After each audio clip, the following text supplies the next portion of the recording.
put that in the description box for you guys if you'd like to take that test as well. I'm about to now start an advanced Docusign class with Eddie over there. Say hi. Hello. So I'm gonna take this class and I'll be back with you guys shortly. Trying to get in the swing of YouTube. Well, it's a good thing to do. It's kind of hard to start. It is hard to start. Because I'm like, oh, look at me. I sound funny. And it's hard to maintain also because if you start YouTube, you need to be putting out content on a regular basis Yeah, so that you can build your clients. right. That's the book. Oh.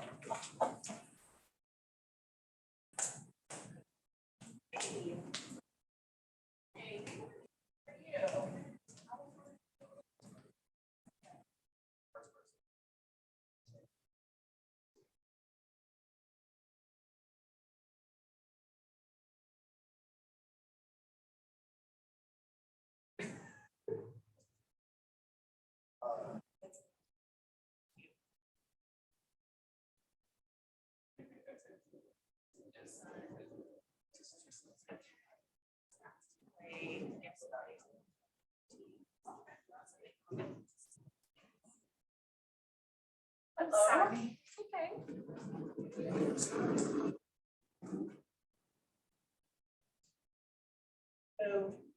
Okay. So.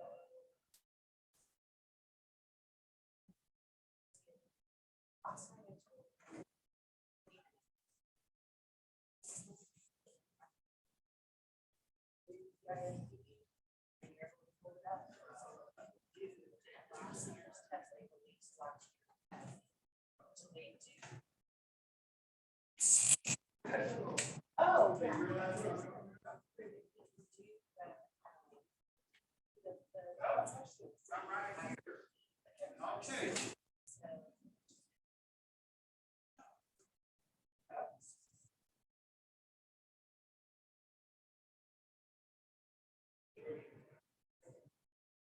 Yeah, okay, so that's really.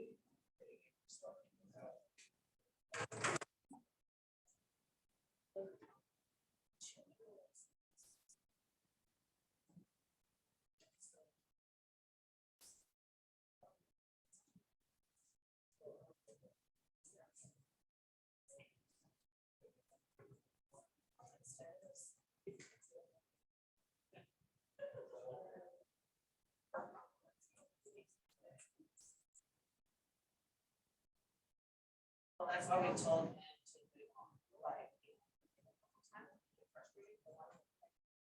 Yeah, and that's.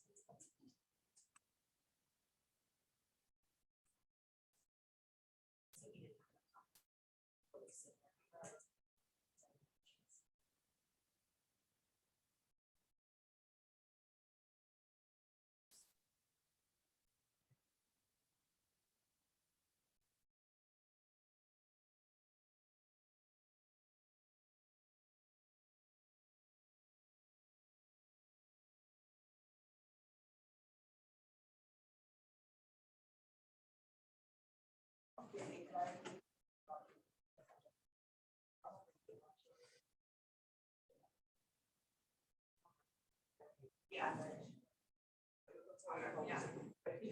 Yeah, but it's hard.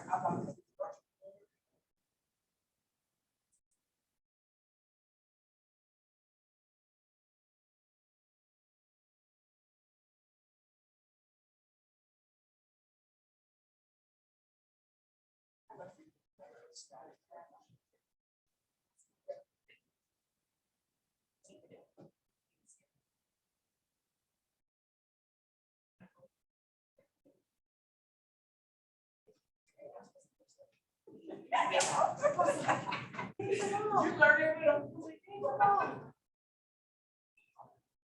Yes.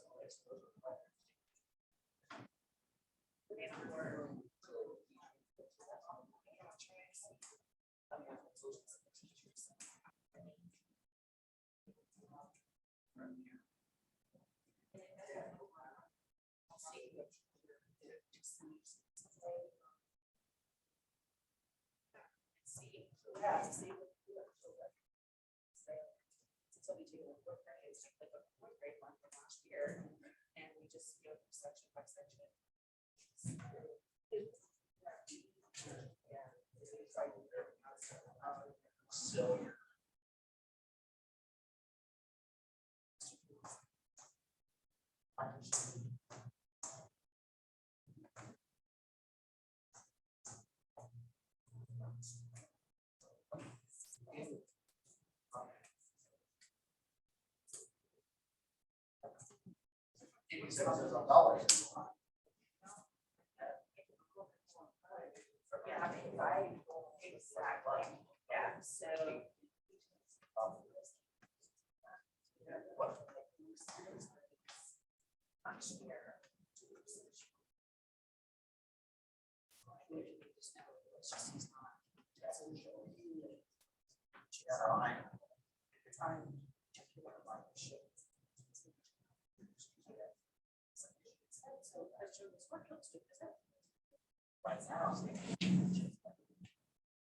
Like, nope, he is really good.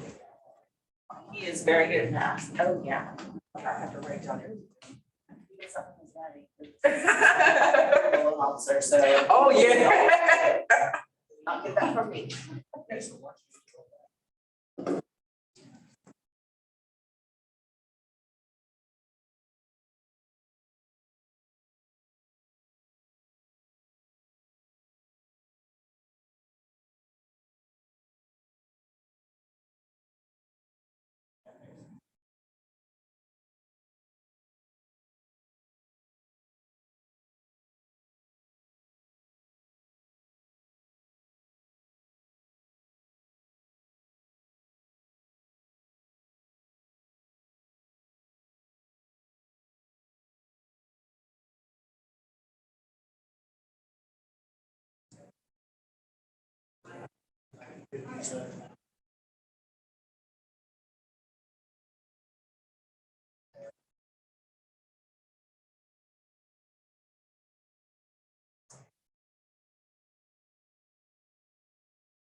Looks like it's just gonna be me.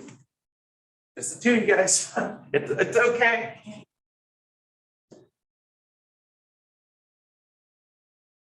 You.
Let's go ahead and get started, guys. Well, welcome to Advanced Docusign. If anyone joins us, that'd be okay.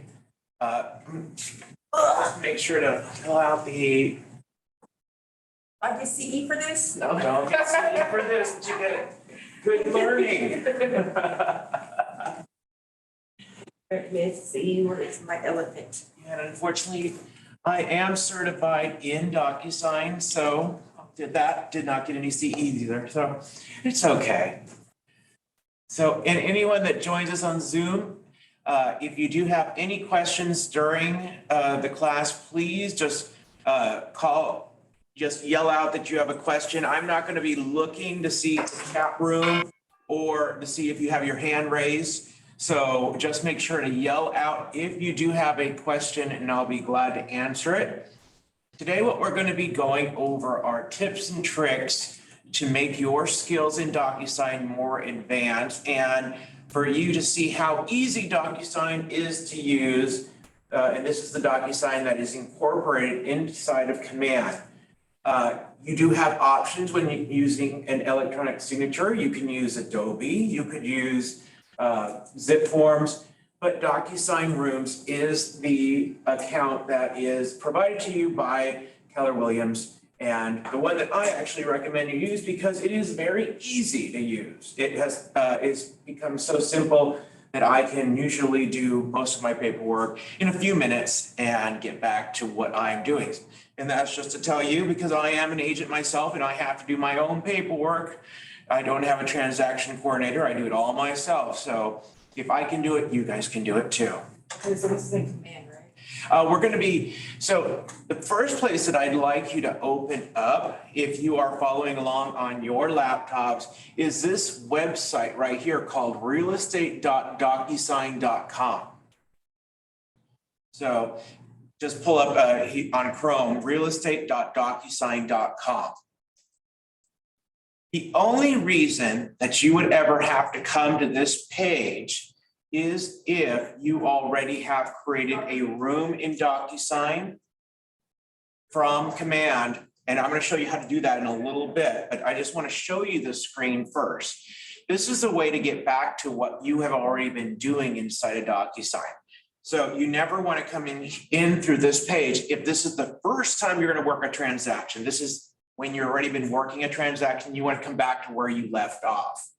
Also, what we're going to do in here is do some setup so that you can have some added benefits to Docusign. So I'm going to go ahead and log in to the Docusign Rooms account here. I'm going to ask for my password.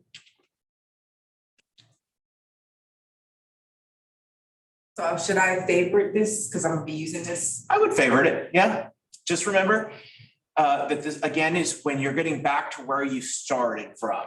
So It says you have only one step left to start using Docusign and Command. Click the link below to authorize your account and complete the process. don't authorize it, just hit the X on it. Okay. Yeah. It'll say that a couple of times.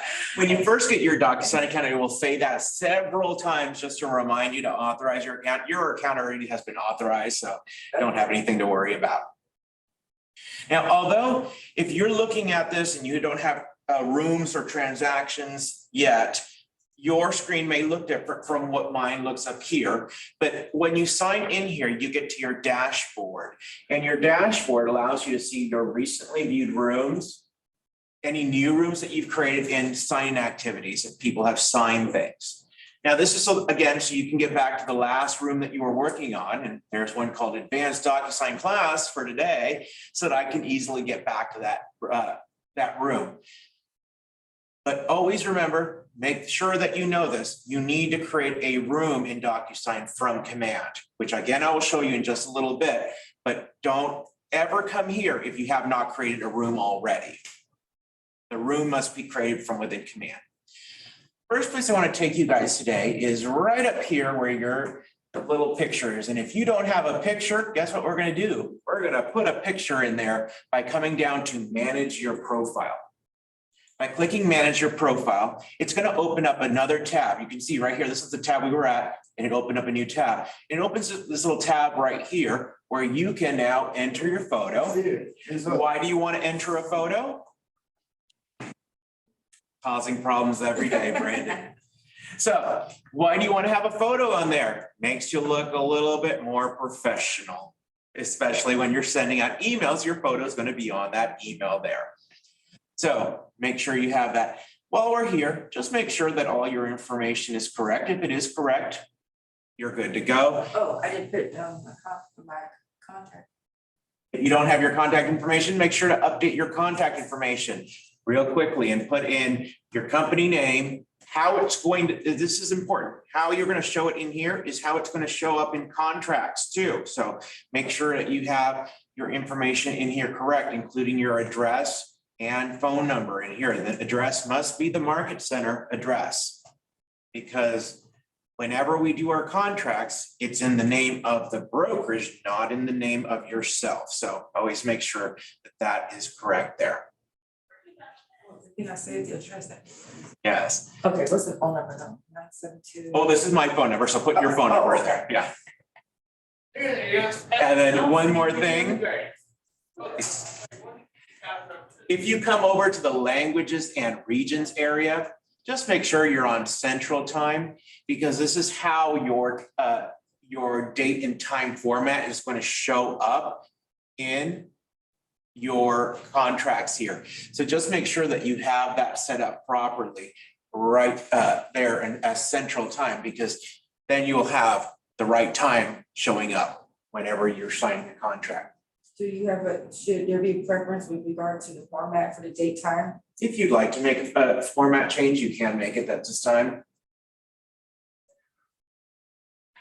You can see what mine is like here, where it says the date and then the time on there. A quick question. Yes. This is Teresa. I think this is the first time I've ever gone to Docusign and it's empty. So do I just create a room right now?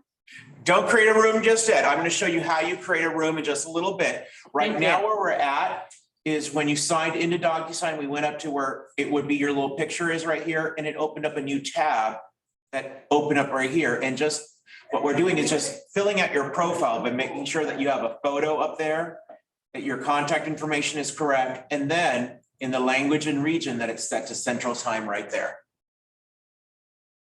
All right, got it. Once you have done all that, you are good to actually close this tab, which I'm going to do up here. I'm just going to close that tab, and it's going to bring me back to my dashboard, which was the tab that was open. What we're going to do now is click on our picture again up here, and we're going to come down to preferences this time instead of managing my profile. It will not open up a new tab. You're seeing it's just pushing us over here. And the first thing that we want to do while we are here is go into our inbox details. And you're going to see an inbound email that you can choose and make your own. This is an email that is specifically connected to your Docusign room that will allow you to send documents to this room and also convert things into emails into PDFs directly through this email. So specifically, what is the purpose of a room? A room is, think of it, a room as your workspace, like a desk that you're going to work documents. So each client. Each simply has client. a different room. Yes, because for each time you're going to have a transaction, you're going to open up an opportunity in Command. And you also open up a room in Docusign, kind of like your workspace to work your documents. Now, the analogy I like to use is, do you always save your documents by just keeping them on the top of the desk and hoping that they stay in the right position? And I know we're all guilty of this. We all should have a filing cabinet next to our desk where we file our documents away. That's going to be Command. So although we have a workspace to work our documents, our saving is going to be in Command. Now, this email that I'm talking to you, and I'll show you how it works in just a little bit. Why is having an email important for Docusign?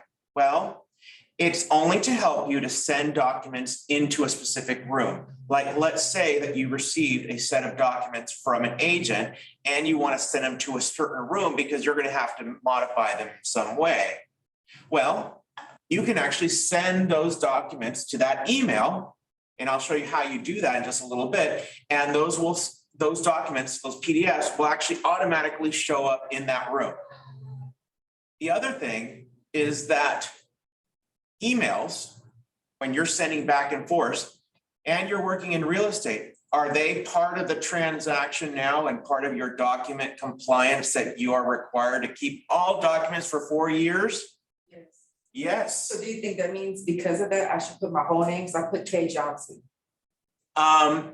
Your signature doesn't, it's how you work your business. You can have a name that you've chosen, like my name is actually Ed. That is my name on my driver's license. I work by Eddie. It's okay, as long as CCAR knows about it. That's what I would recommend.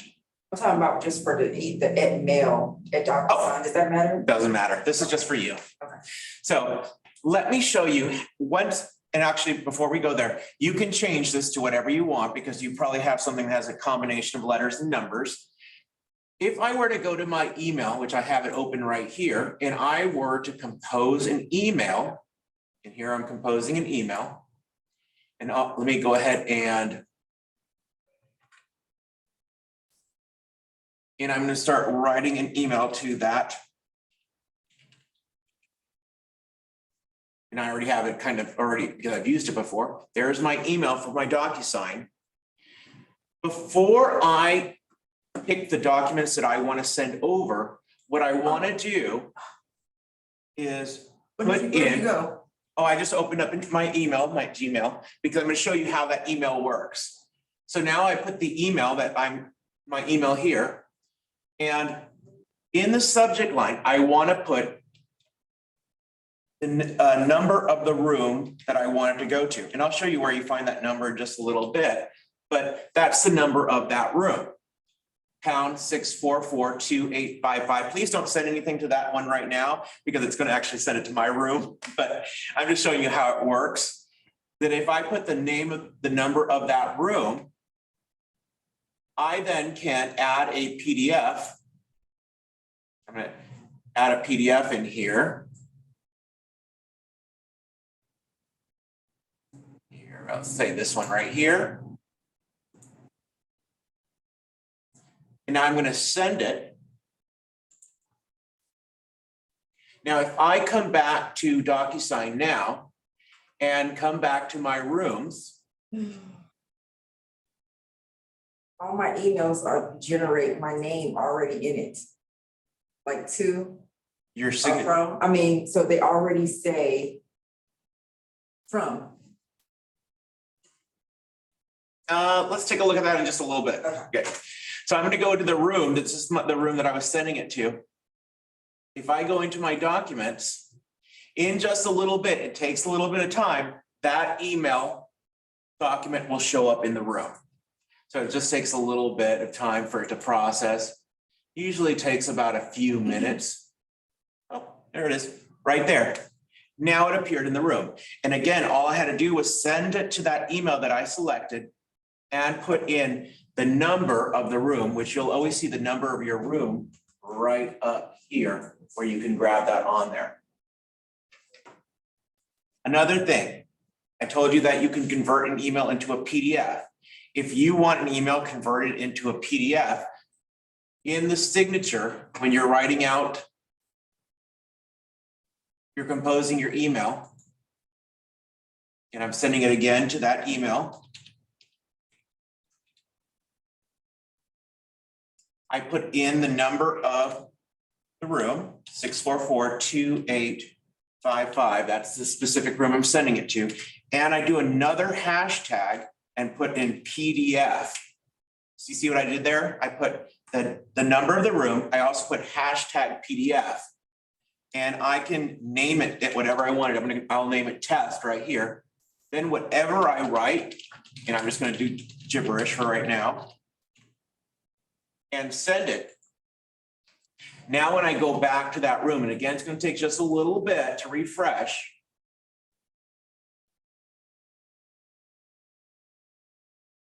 Keep refreshing it until it shows up. One more time, hopefully it's there. Not yet, there.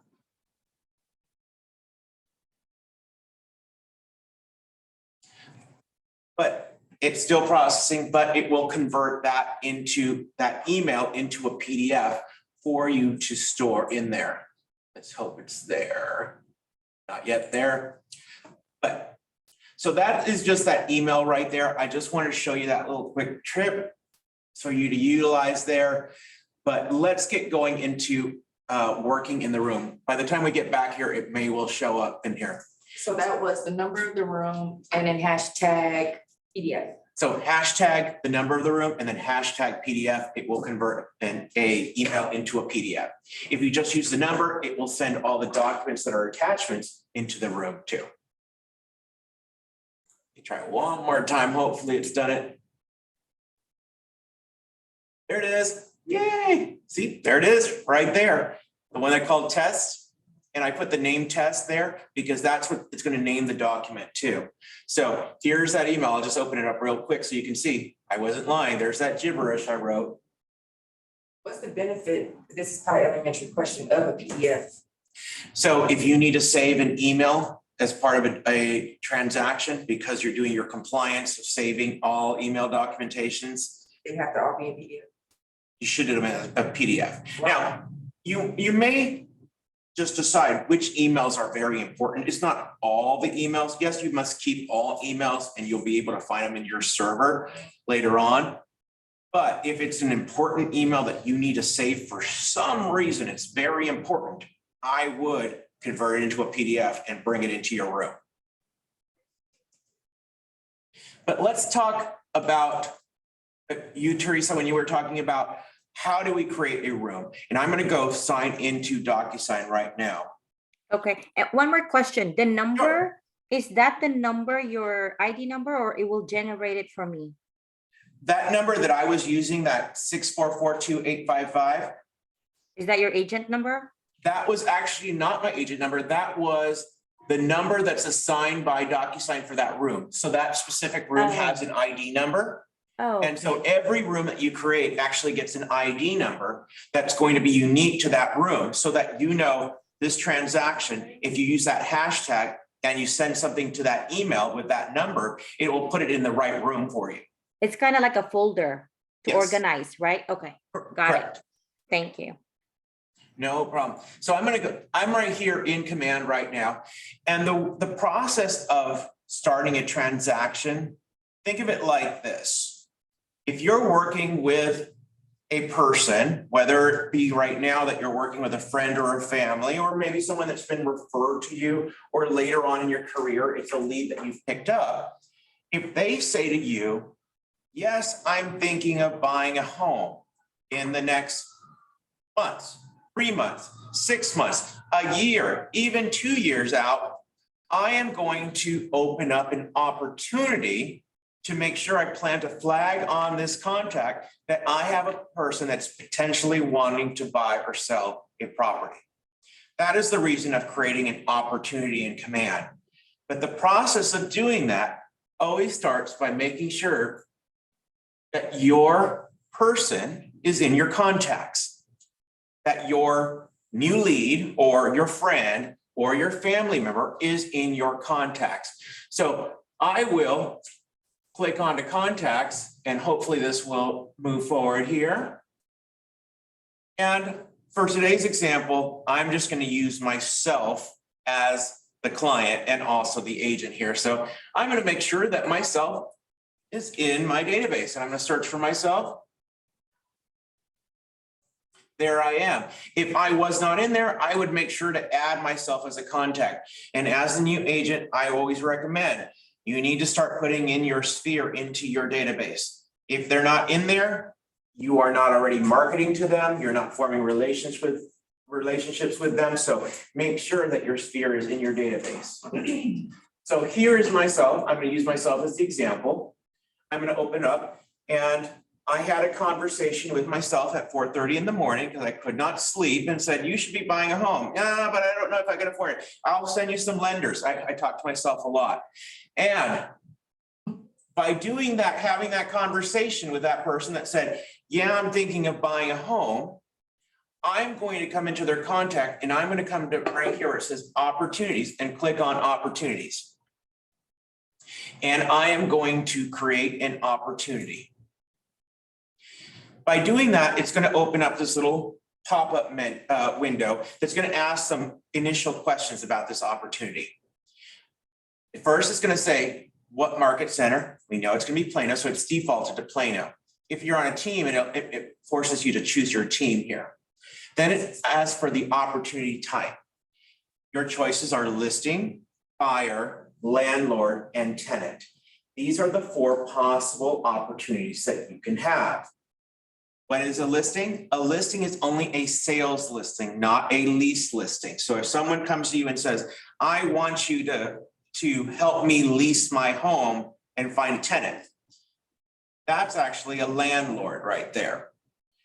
We don't use the term landlord often in the state of Texas, but because this program is for all of US and also Canada and France, we unfortunately have to abide by what is the common What's consensus. the word usually for Texas? Lease listing. Yes. 'Cause I'm in So Washington and landlord. you can still use landlord and people understand when you say landlord, but when you're working in transactions, it's a lease listing. So that's what I would prefer. It would say there is lease listing, but we use landlord. And then someone that wants to lease something is a tenant.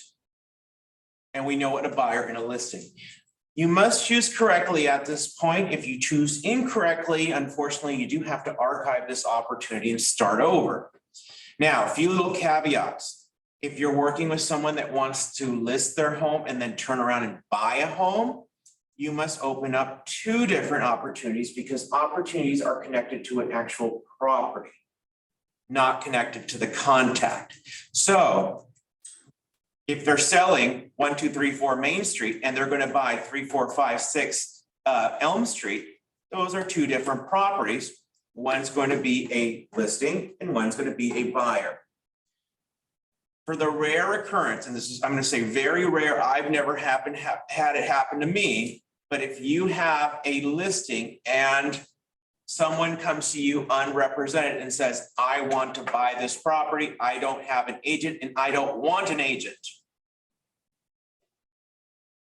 Now you have your seller and now you have this unrepresented buyer. Does that require you to open up a second opportunity? Anyone guess? Yes, it does. No. Oh. You still only represent the seller. The buyer is going to be unrepresented. That means that you're still not going to represent it because we're not allowed to represent an unrepresented buyer.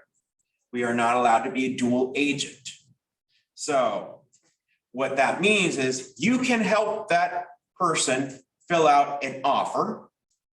You can give them facts and you will provide them with any answers to their questions if the seller allows you to answer those questions. You still represent the seller. So you will do your part to help that seller have this buyer present an offer, but you cannot give them opinions. You cannot tell them what to do or how to do it. Client? They're not your client because they're unrepresented. So that would still just be a listing, and all the documentation that you do for that buyer that you are doing just for the sake of the seller is still going to remain in that opportunity. And always remember, are there 2 properties involved? There's only one. So that means only one opportunity. When there's 2 properties involved, that's when there's 2 opportunities. So, Question. yes. Okay, so if she's listing it like she wants to sell, then that's an opportunity, correct? Correct. And she also wants to buy at the same time, so that's a buyer. I mean, That's buying. another opportunity that But- you will open then. But then I can represent her in both transactions, correct? Yes, as long as you're only representing one person Yeah, in part of the transaction. So if you happen to have a buyer and you have a different seller, so 2 different people, but what happens if your buyer wants to buy the property from the seller that you represent? That becomes a conflict of interest, and you must have someone else take over the buyer part of that transaction or the seller part of the transaction, because you cannot represent both sides of the deal. So just remember that. Now, will that happen? Again, that's very rare, very rare. Don't start doing the meme where all the quotations and stuff like that and formulas, because it's not gonna happen probably in your career. But if it does, that's why you have Bob here in our office to help you out.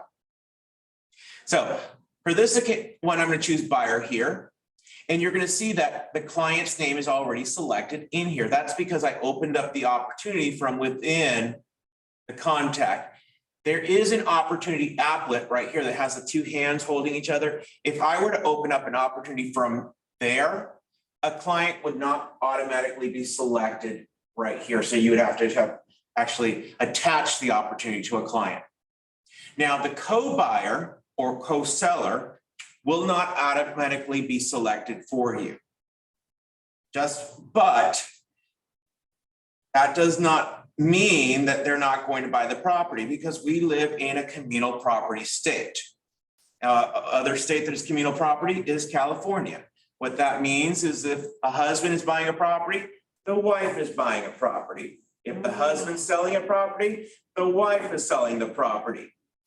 The only things that are split are if the property was owned prior to the marriage, or it came in as a part of a trust or inheritance. That's where it's the caveats. So it is something that probably was put into place a long time ago when things were happening very unscrupulously, and husband was selling a property and was not telling the wife and things like that. So just know that although this is not automatically selected, you will have to select the co-buyer if they are married. Always think, who is going to be part of the contract? Now, if there are more people to this contract, there is not another place to select, but in Docusign, you can always add more people on there. Opportunity name.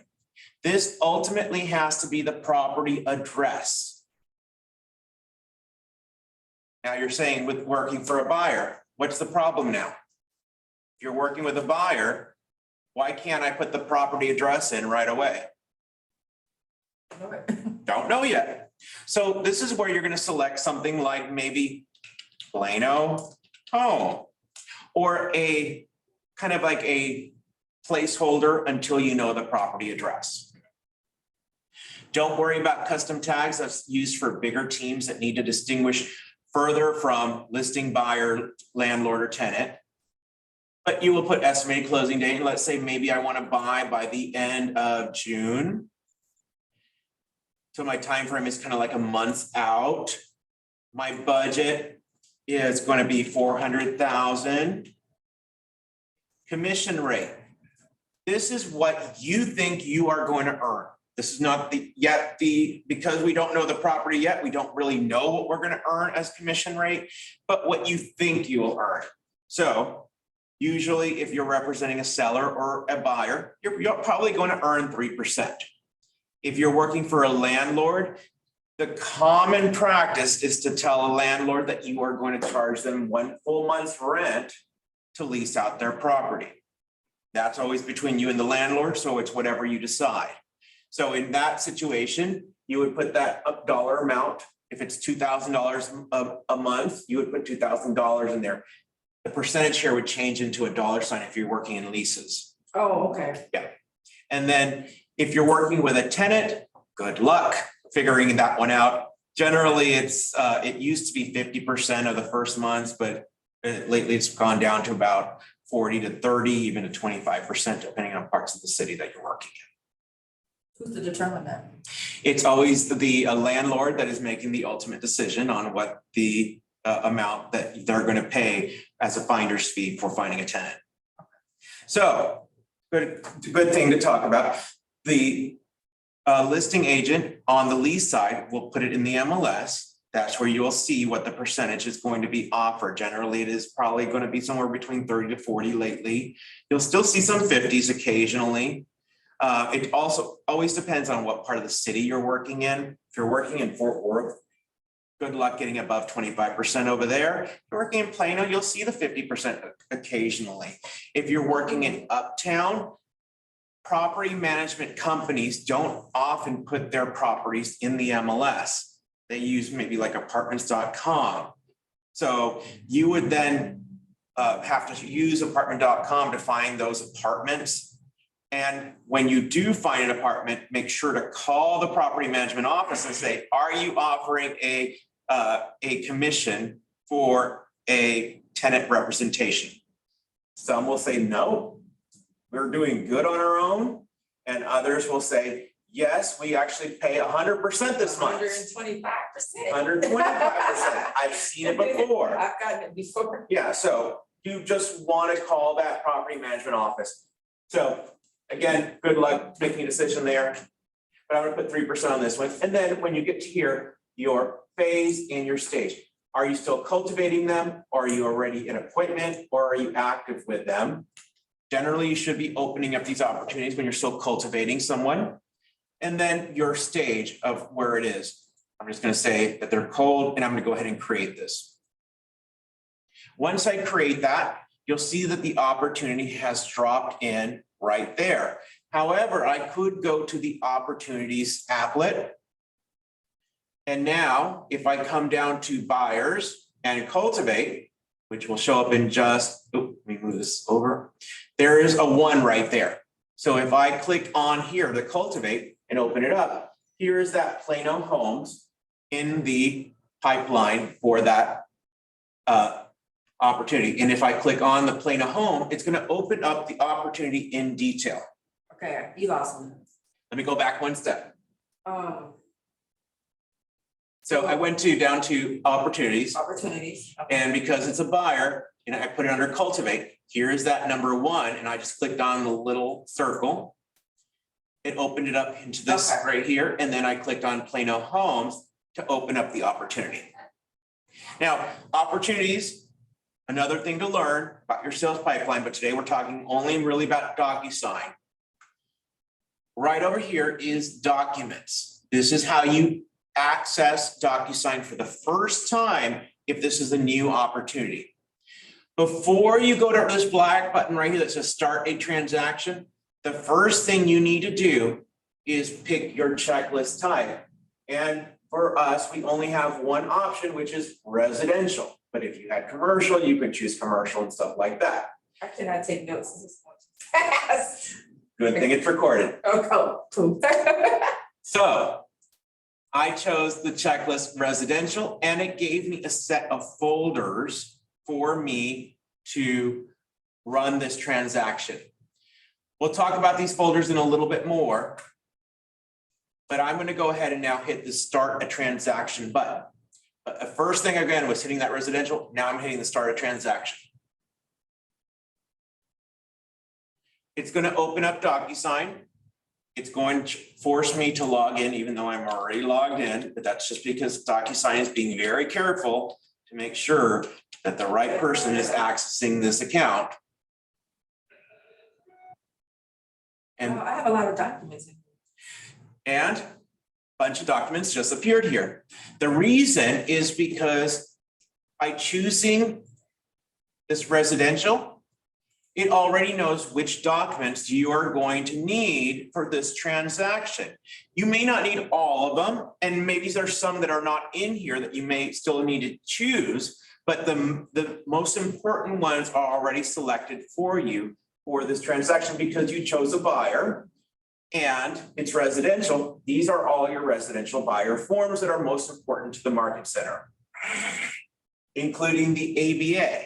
The ABA is that affiliated business disclosure saying that Fairway is in our office. You can choose to use Fairway if you want to, you can choose not to use Fairway.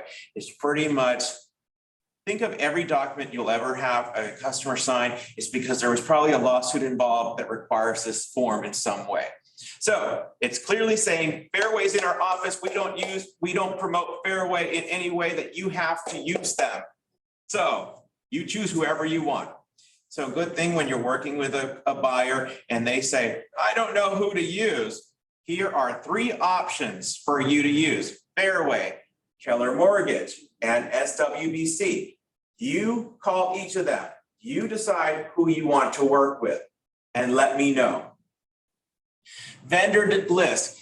It's kind of like the same thing, but it's pretty much an umbrella saying, any vendor that I recommend to you is your choice. So if you ask me for an inspector, I give you 3 inspectors, it's your choice to use this inspector, because I don't want you to make a decision based on my influence and something goes wrong. So it's always your choice. I think, Eddie, can you repeat those 2 other mortgage company other than Fairway? Keller Mortgage, which Keller Mortgage is, you can find more about them on KW Connect. That's the in-house Keller Williams Mortgage Company. Okay, And by using them, they also offer special discounts for your clients, including no origination fee, no loan fees, and they do $1,000 towards closing by using Keller Mortgage. It's kind of like a Rocket Mortgage, but you're in control. okay, perfect. And That then was the not a other spiel, one? but it just came out like that. The other one was SWBC. That's another bank that I personally recommend. There's Caliber.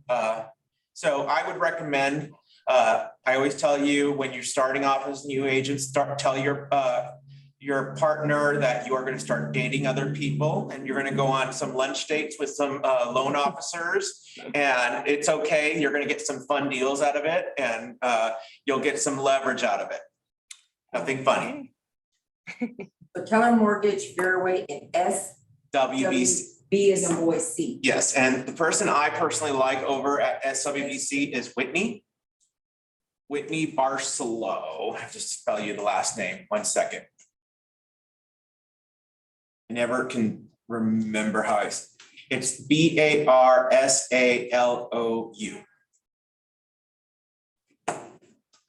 Okay. I'm going to skip around in here. I'm not going to go around the amendment right now, but in here also is your IABS that you're going to have to use. Is it already put together? It's Oh, wait. not put together, but I'm going to show you how you can put it together. Okay. There is also the residential buyer tenant agreement, the wire fraud is in here, and then later on your 1 to 4 is in here, and 1 amendment is in here if you'll ever need an amendment. Where's the 1 before? Right over here. Oh, okay. Now, other things that you may need, your third-party financing agreement, that's not in here, but I can always come up to here where it says plus add Docusign forms. Here are my buyer forms. And then I could come down and find third-party financing agreement, wherever there is right there. And I can add selected, and then it will add it in. So I I did can, that by just pushing add, right? Yeah. Okay. so you ask the question, how do I have my IABS all filled out? Well, what you want to do is, as you're starting out now, is we're going to leave this room for just a little bit. I'm going to have you guys all go up to here where it says My Docs. And we're going to come down to Form Templates right here.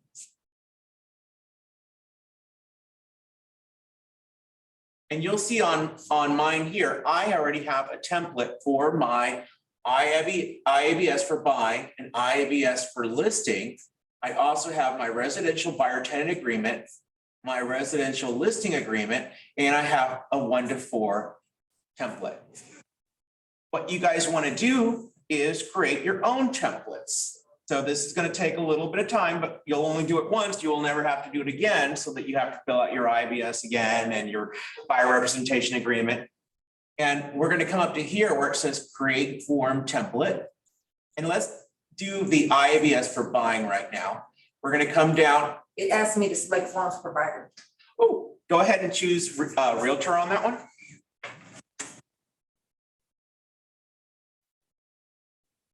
Teresa, did you get the same pop-up when choose a form provider? Yes, but mine is empty. So how do I find all of those so I can put it there in the Docusign room? Did you get to this part right here where it said you hit the create form template button? Okay, yes. And it asks you to select a form provider? It says create form template and then select. Did you hit the blue button that said create form template? I did. And what screen popped up after that? The one that has select template name A to Z, template name Z to A. And then, Do this for me instead. Go up to here where your picture is. okay, Come down to preferences. okay. Got it, yep. And then you're gonna come down to integrations over here.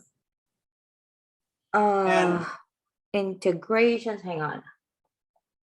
Oh, I don't see that. Oh, wait, I see it, okay. All And right, then over here where it says, it does not have NAR as one of your options, is it?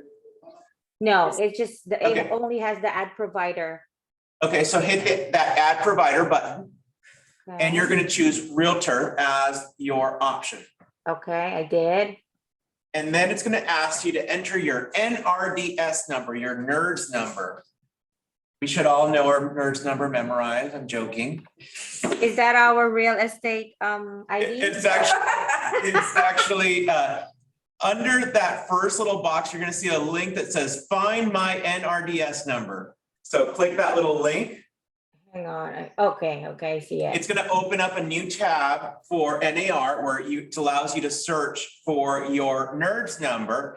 I would select the second option, which is your last name and your license number. Okay, I saw And then what that. you want to do is enter your last name exactly the way NAR would have it. So if there's a space, you put that space in there. If there's a hyphen, you put that hyphen in there.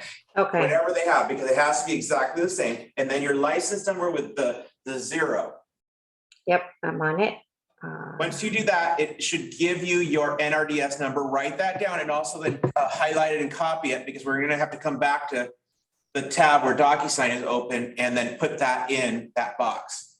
Okay, I got it. Very good. So go back to Docusign, put that number in and then validate. You're gonna have to choose now what association you're part of, and you're part of the Texas Association of Realtors. Okay, I so, have two, it's KW 93. Oh, that's our forms, it's the Market Center. So That's your guys' form? our Market Center forms, and then you also have the NAR forms. so the TAR, right? TAR? TAR, yes. Okay, so validate. Yep. Oh, And it should give you a success or a little screen I'm so thing. excited. And what that has just given you is access to the TAR forms because only realtors have access to the Texas Association of Realtor forms. Now, are Okay. tract forms only allowed by realtors? No? no, Everyone can use a tract form. Right. Only realtors can use TAR forms. yes, There may be duplicates, like for example, the seller's disclosure, there is a tract version and there is a TAR version, which is said that because I was confused about that. it's better to use the TAR one because that one asks a lot more questions. And the most number of lawsuits coming to your clients are related to seller's disclosures and not disclosing enough. If you use the tract one, it does not ask a lot of questions. And your client could eventually be part of a lawsuit. For example, it does not ask anything about have there been previous roof repairs. It just says, is there anything wrong with the roof? Have there been any repairs? Yes, I disclosed them. Because it's better to disclose, to not be part of a lawsuit. Okay, let's get back to my docs up here. Oh, don't I want to pick a form out of there? And let me get Teresa back there. Oh, Yeah. And go ahead and put form templates here. okay. Form And now we're template. gonna hit that blue button that says create form template. Okay, wait, I got lost. So go back to where again? We're gonna go to my docs My docs, okay, and then form templates. okay. And then we're gonna hit the blue button that says create form template. And you're gonna get this little screen that pops up. This used to be the old way of picking forms. Unfortunately, they haven't updated to the newer version to do this, but you're gonna move the top one to group. Okay, And you're gonna move the second one to what type of form you're working in. And this is gonna be a buyer form for right now. We're gonna do the IABS for buyer. We're gonna pick buyer forms. And we're gonna come down to the one that says TXR information about brokerage services buying. And we're gonna select that one. X. The one we don't want to use is the KW 93 track number IABS, this one. We don't want to use this one. We want to use this one right here, the TXR information about brokerage services buying. And Okay, we're gonna hit use, use, and it's okay. going to open up a blank IABS. I'm gonna pull up mine so that you guys can copy it real quick and start some typing. Give me 1 second here while I pull up my own. Okay, Do, do, do, do, do. That one. There we go. I'm gonna pull it up real quick so you guys can fill it out. Just make sure the fourth line is your information. So go ahead and fill that out. We don't put the 0, do we? Yes. It's proper to put the 0, especially since we're getting close to changing over to adding a 1 there. Never heard of that. Usually it used to increase by 100,000 every 5 years. It's now coming to about every 1 to 2 years. Oh, really? A lot of relatives. Yes. Is that good or bad? There's enough for everybody. There's enough for everybody. And always remember, real estate is as fruitful as you put into it. So the more you put into your garden, the more will grow.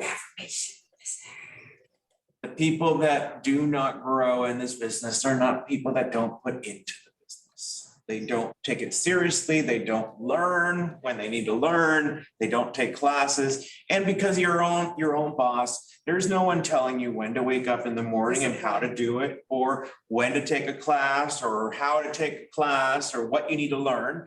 You must start having a mindset where you're going to have to do this for yourself and motivate yourself. So get your IBS filled out real quick. I'm going to give you a few minutes to do that. I noticed that you have our name in caps. Is that the proper way? Either way works. I just like to. The reason caps are good in forms is it doesn't confuse whether it's an L or an I or whatever it is. So it just makes it a little easier. I think I need to use my eyes check now. 9, 2. Let me see if I can make this just a little bit bigger here. Oh, thank you. I just copied all your info, Eddie. And you can copy and paste all these ones right here, the Bob Baker, and the phone number for these 3 ones here. So the only thing that changes is what's listed on each line. And then the last one is yours. So make sure you put your information in there.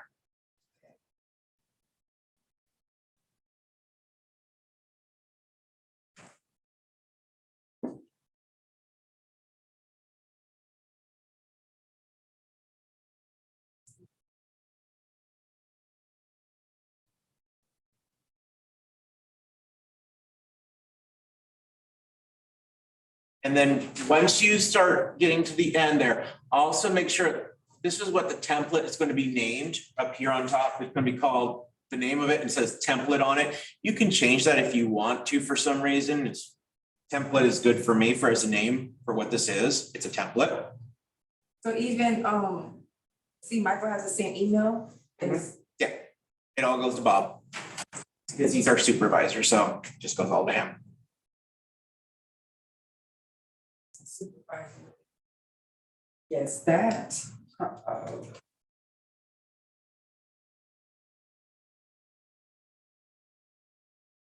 I'm surprised this isn't 1 right here, but you know, I don't know.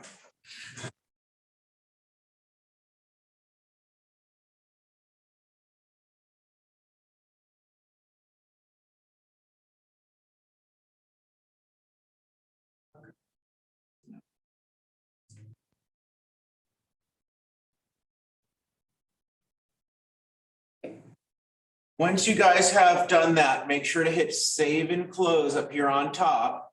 Am I okay to hit save and close? Wait, before you do that, Okay. back to where you were saying that we could change the name to the buyer's template. Up here on top where you can change this by hitting a little pencil. And if you want to change the name of this in any way, you can do that and just make sure to hit the little green once you're done. I guess there's no reason to change it. There's no real reason, unless you're gonna have duplicates of one, like maybe this is a little advanced, but you may have a 1 to 4 for cash and a 1 to 4 for financing. They have to be different. Well, there'd be a few different selections. Lord, Don't tell me. Don't worry about that. That's a little bit more advanced. So I'm gonna hit save and close here on this one here. Just remember, as a homework assignment, you want to do your IABS for listing. You also want to work on your listing agreement and your buyer tenant representation agreement. I would recommend doing those 3 more. Okay, whatever, homework. Now do that, say it one more time. You want to do your IABS for listing, your buyer agreement, and your listing agreement. So if I want to add, just go back to my docs, right? And form templates? Yeah, if you want to come back here and edit them at any time, you just go to My Docs, Form Templates, and if they're here, you can edit them, or you can then create a new one here. I'll create, okay. Can you Got it. duplicate and then edit? Cannot do it for the buyer and listing one. You have to do them separate, yes. They're 2 different forms in Docusign. Even though they're the exact same form, it does require you to do 2 different forms. Just know, these templates, all you want to fill out is things that will stay the same for every single transaction. You don't want to put things like the person's contact information. Your contact information is correct. Okay, it's not going to change every time, but your new client, or things like that, like where they're going to be searching for. If it's a buyer tenant agreement, you don't really want to already select where they're searching or things like that. It's things that are going to stay the same. You can leave the other forms blank. I'm going to go back to my room right now. And I'm going to go into that room that I created, the Plano home. Now, what I want to show you here, before we go to look at documents, the details tab is the most important tab you want to go to when you first open a room for the first time. The reason is that command has pushed some contact information into your details. So you want to make sure that it pushed it correctly. And since I'm working with a buyer, unfortunately, buyer is all the way on the right side. And here's buyer 1. As you can see, here's my information, phone number, email. So it pushed over those 3 pieces of information over for my buyer. Little thing I recommend, hit this edit button up here on top. And where we go? Right there. Grab the phone number and put it in the home slot. Reason being is the primary number for Docusign is the home one. And that's what's going to autofill your documents with your contacts information. So it's always a good thing to move your phone number to the home slot up there. And here, if you want to put in their home address, you can do that and add that in.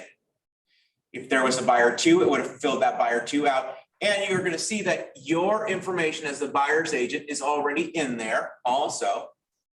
Do we have to do this, changing the number around from cell phone to home? I recommend it every time. It'll make your life easier. Okay. And do it for yourself too. And then once you've done that, go ahead and click save at the very bottom there. Once you've done that, now we're going to go to the Documents tab up here on top. Eddie, quick question. Yes. So mine is empty, right? So I can create a room now because I haven't done that yet. Okay, just follow along on the video. Okay. So now we're here with all our documents that were auto-filled into the room because we selected that folder correctly when we hit that start transaction button. Here's the IABS. If I were to open this IABS right now, it's blank. I'm going to open it up just to show you. It is blank. Except for things that have auto-filled from the details tab. What I can do now is click this little, it looks like a little document here, and apply form template. Pick my template and apply it. Eddie. Yes. I'm lost. Okay, so after I fix my number and I push save, now where did you go? Okay, so go to documents right here. Okay. Here's your IABS. Right click on the document, hit apply form template. Yes. Okay, now click on it. You said right click on it? And then click on the template that you created and then hit apply. Like that's harassment. Now, when you open it up,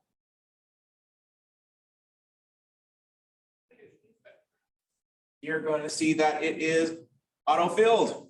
Okay, so now I open it up and it's blank. Then I go to the upper right hand corner where that little fold is. You could have done the right click on there and apply form template. It should have filled it out already. Okay, so how do I go back? Do I just push it back button? Yeah, hit the X on it. First off, my And unfortunately, someone's going to be coming into this room in just about 5 minutes, so I do have to wrap up here. Okay, then apply template. Apply template, pick your template Okay, apply. and apply. Okay, thank you. And then what? And then when you open it up, you're going to see that it is already auto-filled with your information. Beautiful. So that's how you don't have to always fill out an IBS. And if you had already done your buyer tenant agreement, you could right click, apply form template, residential buyer agreement, apply.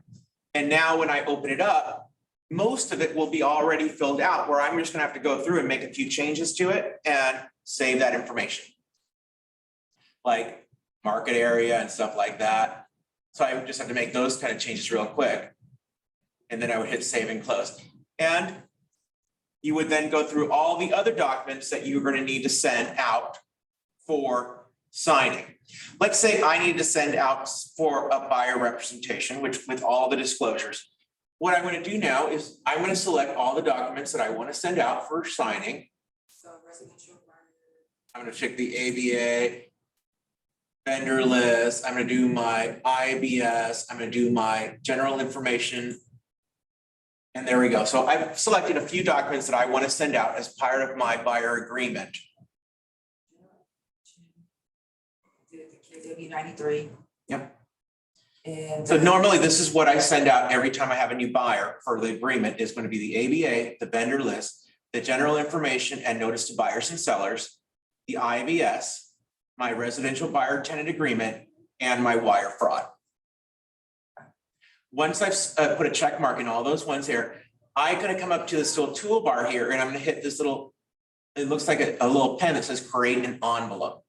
Think of it as the analogy. I'm taking all those documents, I'm putting it into an envelope and I'm going to send them out. And this is going to be the last thing I'm going to be able to show you guys today. But Mine just popped up on. So. hit the create envelope. Oh, because I pushed the pin instead of envelope. Yeah. So vendor list, we're gonna do the general information, Mm-hmm. buyer fraud, residential buyer, and then information about brokerage, then we're gonna do envelope. Yes, create the envelope. And this is email. And this is where you create an envelope. What you do here is first thing you have to name the envelope. You can also then change the order of the documents that you want to.